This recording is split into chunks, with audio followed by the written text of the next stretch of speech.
We are waiting to learn more about what a former congressional candidate intended to do with a deadly amount of radioactive material. And police in New York City are at the scene of another suspicious package found right now as they try to find out who sent pipe bombs to Democratic leaders. This is News 3 This Morning. Good morning and welcome to News 3 This Morning. It is 6 o'clock now on this Thursday, October 25th. We want to start right away in Deerfield this morning. Let's take a live look out at the scene. That's where multiple fire departments are still there. That's where a house fire happened earlier this morning. Now, our crew on scene says a woman was inside at the time of that fire. She was able to get outside. She is alive, but there's no word on her condition yet. This all started around 4:30 this morning at that house on County Highway W, just south of the Beltline, pretty near Schuster's Farm.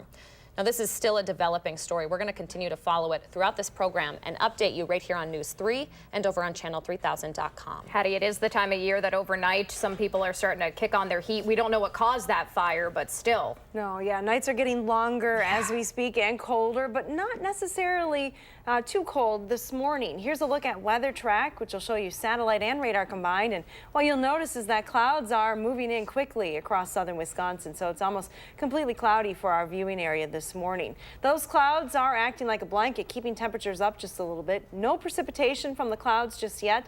Our rain chances will hold off until after dark tonight. Here's a look at your forecast as you head out the door this morning. Plan on temperatures topping in the low 50s once again, but we lose the sunshine that we had yesterday.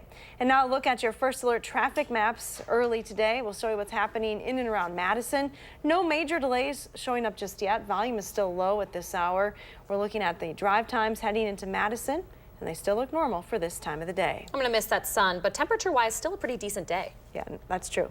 All right. Thanks, Hattie. You're welcome. In federal court today, we expect a former congressional candidate to face a judge for the first time after authorities say he tried to buy a lethal amount of radioactive material. The FBI has arrested 30-year-old Jeremy Ryan. Now, Ryan ran against House Speaker Paul Ryan back in 2012 and again this year. He's also known as Segway Jeremy, or Segway Boy, during the Act 10 protests at the Capitol. The FBI says Ryan attempted to purchase a deadly amount of radioactive substance online back in March and then again this month. Those agents have not said who he might have been trying to target with that material. Agents took him into custody yesterday in Black Earth and searched his home in the town of Madison. Breaking this morning, police in New York City are responding to reports of another suspicious package. This one found in the Tribeca area in Lower Manhattan. Bomb squads are on scene right now. There are two businesses at the address where they're responding, the Tribeca Film Festival and the Tribeca Grill. CNN is reporting both are associated with actor and filmmaker Robert De Niro, who has been a critic of President Trump. Now, it's still unclear if that package is related to a number of pipe bombs that were mailed to high-profile critics of the president yesterday. Meanwhile, investigators are still trying to figure out who's behind those packages. Yesterday morning, one was mailed to the CNN offices in Manhattan. The Secret Service intercepted a bomb mailed to Hillary and Bill Clinton's home outside New York City, and another in Washington, D.C., addressed to Barack Obama. Similar packages were mailed to former Attorney General Eric Holder, California Democratic Congresswoman Maxine Waters, and earlier this week, liberal donor George Soros. So in light of those attacks, President Donald Trump is calling for a more civil tone in this country's political discourse. That was his message to voters here in Wisconsin last night, speaking at a rally at the airport in Mosinee. Now, the president started the event by urging politicians to stop treating their opponents like they are morally defective. Governor Scott Walker and House Speaker Paul Ryan echoed the president's sentiment, Ryan calling them acts of terrorism that have no place in democracy. The president also made his case for Governor Walker and U.S. Senate candidate Leah Vukmir ahead of November's election. Voters at that rally told political reporter Jessica Arp that they are not concerned about a so-called blue wave in the state, especially after seeing the crowd at that rally.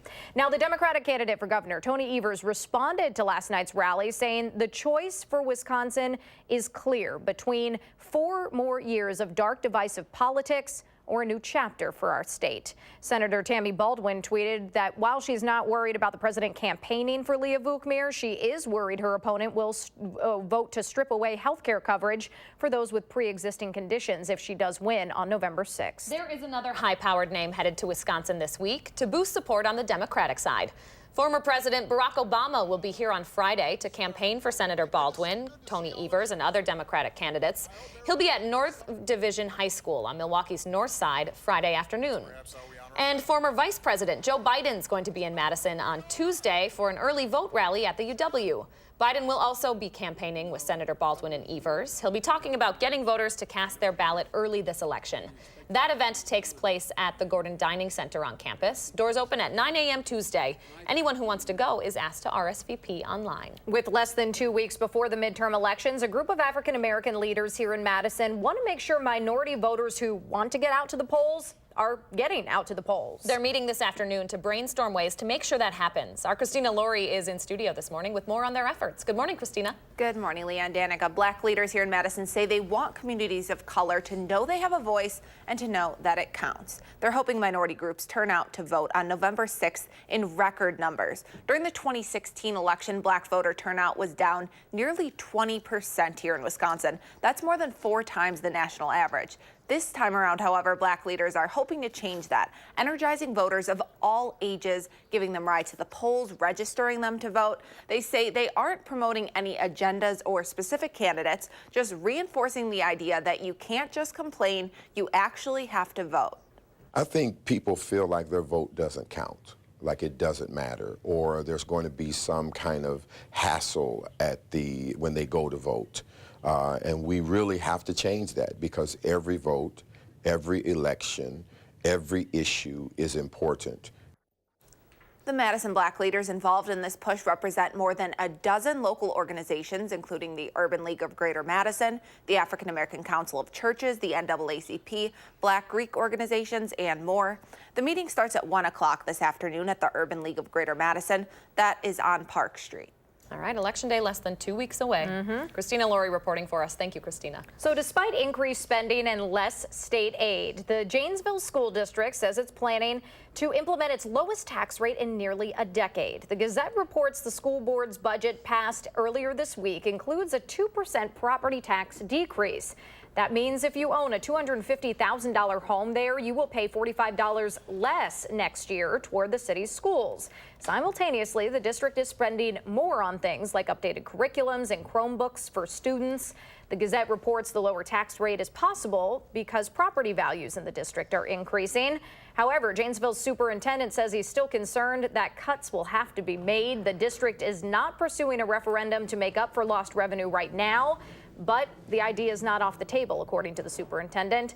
This is the lowest tax rate the district has seen since 2010. All right, almost 6:08 your time now. Still ahead, there is a chance to check out some of the most talented young musicians in the state today. We're looking ahead to the High School Honors Music Project and where you can hear them play. That's after the break. Might not be a bad evening to check out a concert, do something indoors, because Hattie says the chance for rain returns overnight. We'll check in with her first alert forecast when News 3 This Morning continues.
Good morning from the Hattie-O patio. We've had quite a roller coaster temperature-wise so far in the month of October. About a week left in the month, and here's what it looks like when you put it in graph form. Lots of ups and also many downs this month as well. Yesterday we topped at 53, which was pretty close to normal for this time of the year, but when you average out all the daytime highs and nighttime lows, we're running almost 2 degrees below normal for the month so far. We'll see how the last week shapes up, but no big warm-ups are in the near future. Here's a live look from the Edgewater Skycam downtown Madison, showing you good visibility this morning. The air, of course, is very dry around here, but we do note some more cloud cover this morning. Nothing showing up on the radar map, but there are clouds as well as some rain off to our west. Now, this rain is not very impressive moving through the central and northern plains this morning. It's going to take its time moving into southern Wisconsin as well. So while it's relatively close, our rain in the forecast is after dark tonight. Here's a look at that future track forecast model. It's a pretty weak area of low pressure that's building into the area. A lot of the moisture locked up down in the southern and southeastern part of the United States. That will stay south of our area. For us, though, as that warm front slowly moves into the region, we do see a chance for rain overnight tonight into Friday and then again on Saturday. Here's a look at your current temperatures. Under the cloud cover this morning, it's pretty mild. 47 this morning in Omaha, 46 in Sioux Falls, 45 in Minneapolis. That's actually a little bit warmer than we are here in Madison. We're at 40 in Madison, one of the warmer spots in southern Wisconsin. Platteville and Monroe start at 38, as 37 as well in Janesville. Winds are light from the southeast this morning and expected to remain pretty light through the day. Now, unlike the last couple of days where we've had abundant sunshine, that's not going to be the case today. Future Track is doing a very good job of showing you the cloud cover expected across southern Wisconsin today. Cloudy skies by the lunch hour with temperatures in the upper 40s, staying cloudy this afternoon with highs in the low 50s. Now this evening, there is a chance for some rain. It'll probably be late after about 10 o'clock across southern Wisconsin. Not everyone is going to see these showers. They should be pretty few and far between overnight. Here's a look at your extended forecast then as we go through the rest of the week and the upcoming weekend. Slight chances for rain through Saturday. I think our best chance for rain across the entire area will come Saturday night into Sunday. And a few snowflakes may even mix in on Sunday. Of course, we're getting pretty close to November, so that's not unheard of for this time of the year. Now let's get a look at your First Alert traffic maps this morning with Jason Stone. Good morning, Jason. Good morning. No issues so far on the Beltline as drivers are moving at the posted speed limit, although we see increased volume around the Verona and Stoughton interchanges. All routes coming into Madison are clear for your morning commute, but it is getting busier and delays will show up soon. Roads are mostly clear around downtown. Light traffic as of now on East Gorham near the Capitol Square and the intersection of East Washington and North Blair Street. With your First Alert traffic, I'm Jason Stone. All right. Thank you, Jason. Thank you, Hattie. 6:14 your time now. There is a committee meeting today to talk about how to help people struggling with addiction get more effective treatment. The Commission on Substance Abuse Treatment Delivery has been meeting monthly to take a look at how the state can improve treatment for people who are addicted to opioids. They're specifically looking at something called the hub and spoke model. It involves regional resource centers acting as the hubs for treatment, with surrounding communities acting as the spokes, referring cases back to those centers. The idea is to increase access to care across the state, helping more people recover from addiction. Almost every family with a child 8 years old or younger has a smartphone at the house. That number is up 63% in the last 5 years. There's an interesting conversation happening today for parents that want some help with tablets and TVs in their home. Speakers from the School of Human Ecology and Reach Dane will talk about popular myths and common sense solutions when it comes to screen time. That starts at 6 o'clock tonight at the Marriott near Greenway Station. Kids, by the way, are spending significantly more time on screens, from 11 minutes a day in 2011 to 48 minutes a day last year. All right, most of us are familiar with handicapped parking stalls and bathrooms and hotel rooms. But some people living with disabilities say that that does not go far enough. Jane Nemke-Earl has muscular dystrophy, and when that condition confined her to a motorized scooter, she discovered the limitations of her Madison condo. Standard construction like flooring strips, stackable washers and dryers, and high countertops made it difficult for her to live at home. Then Jane heard about a different approach to building, something called universal design. Universal design is just that. It is universal. It's for everyone. And if we take that into consideration at the beginning stages of construction, you don't have to be spending money to redevelop and redesign. Earl decided to remodel a different unit in her building using that universal design from the ground up. Our friend Mark Kane got a tour of the condo. He's going to share how some of these techniques can be added and utilized in our own homes. That's tonight on News 3 at 10. Farm babe Pam Yonke would want us to tell you about some gentle giants headed to the Alliant Energy Center this morning. The World Clydesdale Show starts there today. You'll be able to check out the Clydesdales inside the Coliseum, along with the championship competition, which is going to involve upwards of 600 horses from across the world. The World Show is only held every 3 years. It runs through Sunday. There's a chance to see some of the most talented young musicians in the state tonight.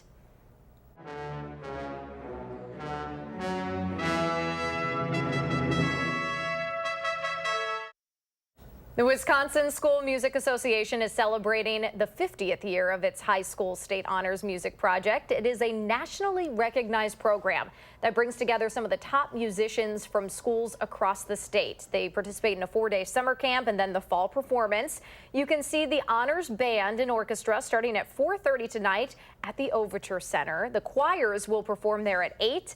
And then tomorrow morning, the Honors Jazz Ensemble will perform at 11:30 over at the Monona Terrace. What a cool opportunity for those kids. It is. I did honors band in high Nice. school. Did not make it to this prestigious competition. But the alto sax, let me tell you, I could carry a tune. Nice. I was the chorus girl all the way. Yeah, girl, you should hear her sing. Oh boy. It's impressive. Maybe some other time. beautiful. I'll need a few more hours to warm up. All right, we have a reminder from your friendly neighborhood mailman this morning to keep them in mind when you're trick-or-treating. No, they don't want some of your loot, though they might not mind one of those bite-sized Snickers bars. Yes. We will share the post office's warning coming up. And HADS is looking ahead to Halloween, so you can tweak your kiddos' costumes with the chance for thunderstorms. She's got the details on that when News 3 This Morning returns.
Good morning, I'm meteorologist Hattie McLean. We've had sunshine for the last couple of days, but it looks like clouds are already moving into southern Wisconsin. They're going to stay put through the day. Here's a look at our temperatures this morning. Thanks to that cloud cover, it's actually a little warmer. 40 in Madison, 38 in the Dells, as well as Platteville, 37 in Janesville. Watertown's a little bit cooler with 33. Clouds took a little bit longer to move in there. Winds are very light out of the southeast this morning and expected to remain light through the day. Here's a look at your bus stop weather forecast. We have temperatures climbing into the upper 40s by lunchtime, but clouds even through the afternoon with a high of 51. Have a wonderful Thursday. We will certainly try. Thank you, Hattie. If you are looking for a safe place for your kids to get their Reese's, Snickers, and Skittles fix a little early, the Sun Prairie Chamber of Commerce is holding a Halloween business spooktacular in the downtown area today. The chamber office will have some arts and crafts, and the Prairie Lakes Shopping Mall will have pumpkin decorating going on. This runs from 1 to 5 today. The Postal Service has a reminder out to those trick-or-treating families to keep them in mind. No, they don't want some of your Reese's. USPS says they've asked their employees to be on the lookout for extra people along the roads during Halloween festivities. They're asking families to do the same. That means being aware of your surroundings, not walking in the road, on medians or curbs, and paying close attention to cars as it gets darker out. The National Safety Council reports children are more than twice as likely to be hit by a car and killed on Halloween than on any other day of the year. And guess who's already talking about Christmas? The post office is already thinking ahead to the holidays, asking us to keep some of the deadlines in mind for sending gifts. If you are using ground shipping to get your presents to a military base in particular, those packages need to be ready to go by November 6th. That's less than 2 weeks away, folks. The Postal Service admits that shipping as late as December 22nd will get most of your gifts where they need to go on time, but you'll have to pay for priority mail. So if you want to save some money, we have a full list of deadlines to mark on your calendar over on channel3000.com. Too soon. I don't know. Maybe not if you have somebody overseas. My goodness, 2 weeks? That's true, but please don't put up your Christmas lights yet. Just the mail. We'll just talk about that. I'm with you on that, yeah. All right, we are talking about a much closer date, election 2018, and how much money is being spent in the state of Wisconsin, and by who, before voters go to the polls in less than 2 weeks. And we are previewing a Dane County committee meeting on how to make the neighborhood around La Follette High School safer for people living there after 2 gun-related cases this fall. That's when News 3 This Morning returns.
10 days after a Barron teenager went missing, investigators have a new strategy to try and draw out a lead. And whether it's information on candidates or rides to the polls, there's an effort to make sure people of color come out to vote in November. This is News 3 This Morning. Good morning and welcome to the final half hour of News 3 This Morning. It is almost or just about 6:28 now on this Thursday, October 25th. And it is kind of a mild morning out there. Not too shabby. 40 degrees. Someday we're going to look back on this and think, oh my gosh. Tropical. Summer. Yeah, Hattie's out there. She's still got the scarf on today, though. Hattie, what can we expect for the rest of the day? Well, we can expect a lot of clouds today, and that's unlike the last couple of days. We've had some gorgeous days so far this week, but the clouds are already moving into southern Wisconsin, and we'll look to keep them around throughout the day. Take a live look from the Edgewater Skycam. Our current conditions holding steady at 40 here in Madison. Mostly cloudy skies already. A light southerly wind, really not generating much of a wind chill this morning. Because the clouds in place, it still feels very dark outside right now. Sunrise is not until 7:23. The clouds, though, are keeping temperatures up a little bit. It's about 10 to 15 degrees warmer in many spots this morning. Here are the actual numbers: 40 in Prairie du Chien, as well as here in Madison. 41 in Boscobel, 37 in Janesville. To the north, where the clouds have not rolled in just yet, take a look at those temps. Camp Douglas is 30 and Wautoma is 27 this morning. Look for mostly cloudy skies through the day today. Temperatures will still climb back into the low 50s, though, this afternoon. Now let's get a look at your first alert traffic maps. We'll see if anything has changed in the area. Still looking pretty quiet across the Madison region this morning. Travel looking good on the Beltline and in the downtown areas. We're seeing a few slowdowns developing through that construction zone on Verona Road as you head north towards the Beltline. Otherwise, travel into Madison looking good right now. And that's your first alert traffic. All right, thanks so much, Hattie. Investigators are now offering a reward to anyone who can help find Jamie Kloss. It's been a week and a half since Jamie's parents were found murdered in their northern Wisconsin home. The FBI now has a $25,000 reward for any information that leads directly to the location of the 13-year-old. If you know anything, you can call the 24-hour tip line.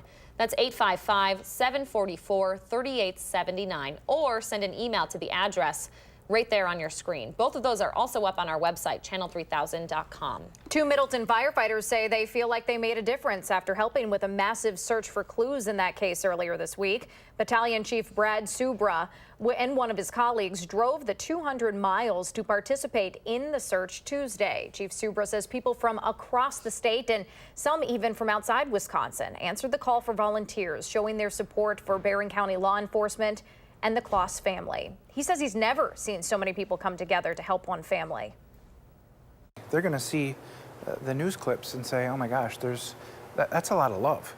On a Tuesday morning in October, middle of the day, and 2,000 people are willing to come, drop what they're doing, and give that search. It's amazing to see the amount of cars that were coming down the road, turning into the staging area, was awe-inspiring. So that search Tuesday did come up empty as far as evidence goes, but Chief Subra says he feels like they actually helped. There is a new report out this morning showing one party is outspending the other 2-to-1 ahead of the midterms here in Wisconsin. Wisconsin Democracy Campaign, a government watchdog group, released that report yesterday. It counts nearly $24 million spent so far on Wisconsin elections. Republican advocacy groups have spent $17.3 million, while their counterparts have spent about $6.6 million. 6:31 your time now. There's an effort here in Madison to make sure voters of color cast their ballots on November 6th. Those numbers were down significantly across the state for the presidential election 2 years ago, so a group of black leaders is brainstorming solutions later today. Christina Laurie joins us now with a preview. Good morning, Christina. Good morning, Danica and Leah. Madison leaders from groups like the Urban League and the NAACP are joining forces in what's being called an unparalleled effort to get out the vote. In 2016, 55% of black voters voters cast a ballot, down from the 74% that turned out when a black candidate, former President Barack Obama, was on the ticket back in 2012. Local leaders say many minority groups don't feel their voices are being heard right now. So this election day, November 6th, they'll be providing rides to and from the polls, encouraging everyone to take someone with them. They say they aren't promoting any agenda or particular candidates. Rather, they're challenging people to do their own research and cast their own ballots for the people and agendas they believe will best serve them. We are not endorsing any person. We are not endorsing any political party at the press conference. We just want people to vote. We understand that the communities of color are no longer a monolith, which they have been historically. But we just want people to vote. Bishop Rayford says he wants everyone to know who and what is on the ballot, from the people running for governor to, quote, the man running for dog catcher. His organization encourages people to vote their conscience. The meeting starts at 1 o'clock this afternoon at the Urban League of Greater Madison. That's on Park Street. All right, an interesting conversation, and one we'll be sure to update later today on News 3. Christina Laurie reporting from studio this morning. Thanks, Christina. There is a committee looking at Madison police procedures, talking about whether the department's disciplinary process is holding its officers accountable. It's part of an ad hoc committee's review of MPD policies. They'll look at whether there needs to be changes to the department's disciplinary process when it comes to use of force or integrity violations. They'll also take a look at whether using class rank to determine seniority in the academy is the best way to do that, or if there are better alternatives. Later today, a Dane County committee will consider spending $65,000 to address safety concerns near La Follette High School. Parents and neighbors have been meeting with police and school officials since a teenager was shot during a fight near the school grounds last month. The Health and Human Needs Committee will vote on a budget amendment for next year that would allocate that $65,000 to support community violence intervention in the La Follette neighborhood. There would have to be a planning process to determine exactly how that money would be spent. That county committee also proposing money to staff a full-time immigration services social worker. They want the budget to include $70,000 for the County Immigration Assistance Fund and $3,500 for some efforts over at Verona High School. A student group there called Latino Nation has been working to help local families who were impacted by ICE operations last month, where nearly 24 people in the county were arrested. That committee is also considering spending an additional $20,000 on a part-time transgender health advocate. That person would work with the organization Outreach Incorporated, helping people navigate the transition process and connecting with healthcare providers and insurance companies to improve transgender care. Last month, a federal judge ruled the state must cover hormone therapy and reassignment surgeries for transgender state employees. Dane County's Board of Supervisors will look at the entire budget starting next month. 6:35 right now. Firefighters say a house fire in Deerfield this morning was likely caused by electrical issues. The Red Cross is on the way to help the people displaced by that fire. We'll have an update in the morning sprint. And the Fiserv Forum, it's for the birds. Literally, we are talking about its new designation as the first building that's bird friendly. That's when News 3 this morning returns.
Welcome back. We always ask you to share your morning with us, and Jennifer posted this one on Facebook. This is a return to the sunny, green days of summer, early fall. This is Hyde Mill. I don't know if you've ever been there, but it's outside Blue Mills.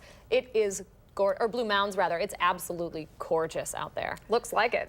Thanks so much for sharing, Jennifer. What does your morning look like? Take a picture, post it on our Facebook page or on Twitter, and use the hashtag MyNews3Morning. We'll share our favorites right here on the program. All right, the Red Sox continue their World Series lead after a 4-2 win over the Dodgers last night. The rest of us win a free taco from Taco Bell because Mookie Betts stole second base right before Boston plated the first run of the game. LA claimed their first lead of the series during the fourth inning on a Yasiel Puig RBI single. The next inning, the Sox pulled away for good when J.D. Martinez had hit a single to drive 2 runs in. Boston's score-first strategy seems to be working pretty well for them. They're now 8-0 this postseason when scoring first.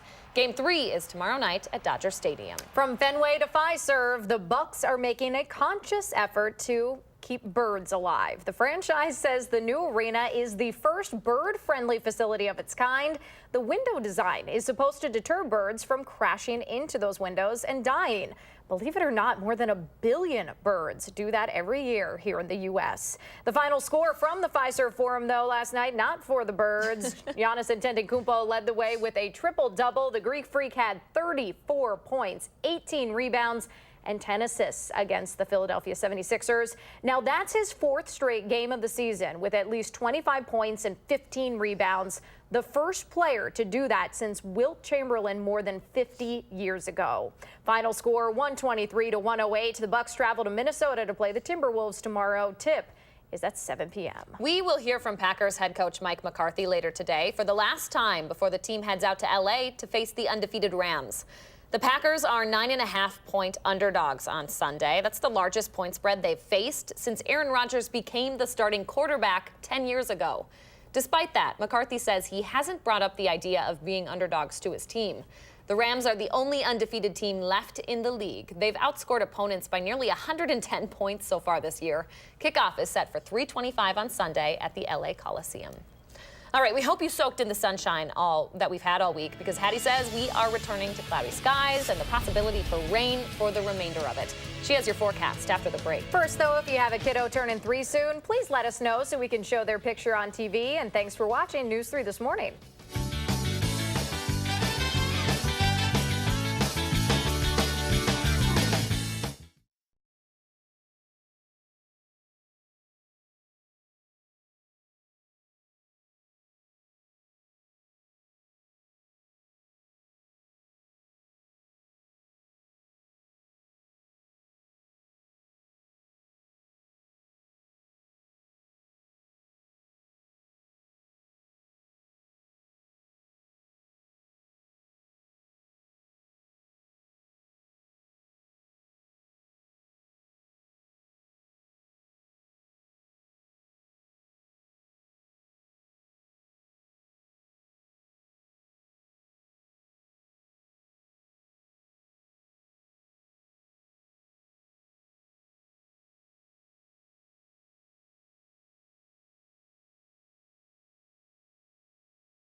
it just keeps getting darker and darker this time of the morning. You're taking a live look right now outside at the WISC Skycam on the west side of Madison. The sun trying to peek through, but the clouds are going to take over for most of the day. Hattie has her forecast coming up. This time yesterday, though, we were telling you about $1 million Mega Millions ticket sold in Mount Horeb, and this morning there's a Powerball ticket in our area worth another $1 million. Yeah, someone who bought their ticket here in Madison won $1 million in last night's drawing. Here are those numbers if you haven't checked yet. It's 3, 21, 45, 53, 56. The Powerball is 22. No one won the $750 million jackpot. That number has been climbing since August. There have been 20 drawings with no jackpot winner. The next one is Saturday night. And Hattie, your sound advice, I will say, is you can't win if you don't play, right? Yeah. I know, and I forgot to buy a ticket. I know, so me too. Come on. I guess we still have a chance. We still have a chance for Saturday's drawing. We'll have to work on that. Let's take a look, though, outside. You mentioned how dark it is. We have clouds in the area. Not able to see anything that's not lit up just yet. Our normal high this time of the year is 55 degrees. We're falling a couple of degrees short of that today with a high of 51. We're holding steady at 40 degrees. That's our current low. Take a look at the sunset time, though, 5:59 p.m. Tonight is the first time that the sun sets before 6 p.m. For this season. And if you are not a fan of those longer nights, well, mark this day on your calendar or circle it, March 11th, 2019, because that is the next time that the sun will set after 6 p.m. So 4.5 months about, if you do the math. Let's take a look at Doppler track this morning. We have a lot of moisture along the Gulf Coast states. This batch of moisture is going to move due east through the day today, so rain is in the forecast for places like Atlanta. Then that storm will climb the eastern seaboard. Further north, just some spotty rain showers showing up this morning. We'll zoom the map in a little bit, and the rain is relatively close. It's moving through southeastern Minnesota, parts or southwestern Minnesota and western Iowa this morning. However, it's moving pretty slowly off to the east, so we don't have any rain in our forecast today. Not until tonight when that wet weather returns. Here's a look at weather track, which is satellite and radar combined. And again, some rain to our west, but what we're noting this morning is cloud cover across southern Wisconsin. These clouds are not going anywhere today, so it is going to be a cloudy day. They're keeping temperatures up, though. Widespread 40s for Minnesota and Iowa this morning. A little bit colder in northeastern Wisconsin, where the clouds have not moved in just yet. But here in Madison, it's still 40 degrees, 37 in Mineral Point, 39 in Lone Rock, and 37 in Janesville this morning. Winds are very light right now, and you can see by these wind speeds, they're going to stay less than 10 miles an hour through the day. So here's a look at your Pinpoint City forecast today. High temperatures will climb back into the 50s, 51 in Watertown and Fort Atkinson, 50 in Milton, as well as Evansville. Expect a lot of clouds, though, through the afternoon. Your forecast to the west, 51 seems to be a pretty popular number here from Dodgeville over to Fenimore and down the city. Everyone topping at 51 degrees. To the north, Baraboo tops at 50, 52 in Adams. Here in Madison, we're looking at highs in the low 50s. Here's our chance for rain tonight, and it's a pretty small one. This is about 11 o'clock. You can see a few showers popping up across the area. Definitely not everyone going to see that rain tonight, just a slight chance as we head into tomorrow morning. Here's a look at your extended forecast then. That slight chance for rain continues on Friday and even Saturday. Our next best chance for rain with more coverage will be Saturday night into Sunday. A few snowflakes may mix in as well on Sunday. Still keeping my eye on Halloween next Wednesday. Still looking wet, though, across southern Wisconsin. Here's Penelope. Oh, Penelope. I bet Penelope has a costume all ready to go for I would Halloween. think so. She's already got the hairdo. I know, the bow looks great. Let's leave it at that, you guys. There's a Poor level of Penelope. cheetah print. I love it. Thanks, Addie. You're welcome. The morning sprint's up next right here on News 3 This Morning.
6:51 time now for the morning sprint. Hattie has a cloudy day with rain possible overnight. Christina Laurie shares how local leaders are working to get more black voters to the polls.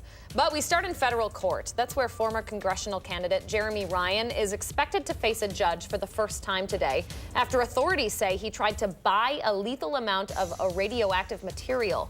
Ryan ran against House Speaker Paul Ryan back in 2012 and again this year. He's known for riding around a Segway during the 2011 protests at the state capitol. Now, the FBI has not said who he was trying to target with that radioactive material. New York City police have recovered another suspicious package addressed this time to actor Robert De Niro. Investigators say it seems to come from the same person who tried to send pipe bombs to a number of high-profile Democratic politicians and liberal supporters. De Niro is a vocal critic of President Trump. A bomb squad safely removed the package this morning, and police are currently processing that right now. Federal investigators are still trying to find out who's responsible for sending those bombs. A suspicious package was mailed to the CNN offices in Manhattan yesterday morning. The Secret Service intercepted a bomb mailed to Hillary and Bill Clinton's home outside New York City and another in Washington, D.C., addressed to Barack Obama. CBS This Morning is going to have the very latest on the investigation. That's just after 7. The president is blaming the mainstream media for the anger in society, saying on Twitter that inaccurate reporting is the reason things have gotten, quote, so bad and hateful. That just came down within the last half hour or so. Last night in Mosinee, President Trump called for a more civil tone in this country's political discourse while rallying for Governor Scott Walker and U.S. Senate candidate Leah Vukmir.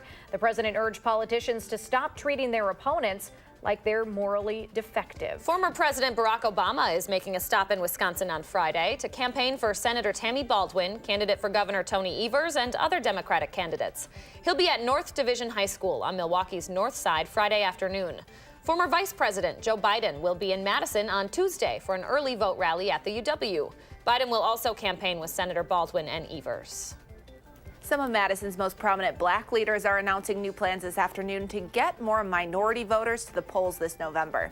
They're hoping to increase voter turnout so the issues they face are heard and addressed. During the 2016 election, turnout among black voters fell about 19% as compared to 2012 here in Wisconsin. That's 4 times the national average. Local black leaders say this time around their efforts are not an attempt to get more people to cast their ballots for Democrats like Obama. They just want people to vote, so they're offering rides to the polls, information on where your polling place is, and how to get registered, plus resources to understand the issues up for election.